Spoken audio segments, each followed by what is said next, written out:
Sebaiknya disebutkan berapa persentase yang ideal, Pak, untuk kita di Indonesia. Kalau hanya mengatakan bahwa kita termasuk yang terbaik, berapa angkanya? Menurut hemat kami, kita harus bisa mencapai maksimal angka 30% dari GDP. Sehingga kita aman di situ, di bawah 30%. Dan itu caranya apa? Dengan satu, menata hutangnya, yang kedua memperbesar GDP-nya. Yang tidak kalah penting adalah melakukan pengembangan skema-skema yang lebih kreatif dalam mencari hutang luar negeri, termasuk pelibatan swasta. Lalu memastikan bahwa ada perluasan wajib pajak yang harapannya nanti akan memperkuat juga GDP kita. Di samping mengurangi kebocoran pajak. Dan hutang-hutang yang kita gunakan untuk aktivitas produktif. Jangan hutang itu digunakan untuk kegiatan yang non-produktif.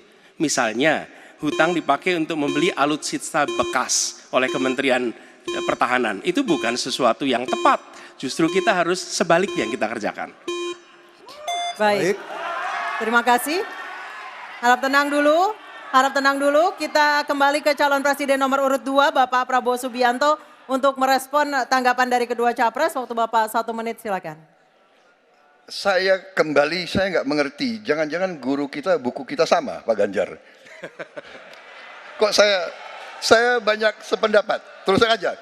Saya akan bilang AA, saya bukan orang macam-macam. Tapi Pak Anies, saya kira Pak Anies perlu belajar ekonomi lagi, ya kan? Jadi kalau bilang ideal 30%, dasarnya apa?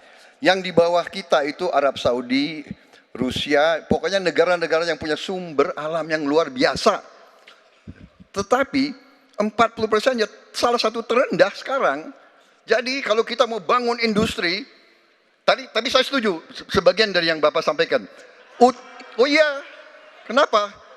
Yang penting utang itu produktif, itu saya setuju. Tapi kita bisa sampai 50%, tidak ada masalah.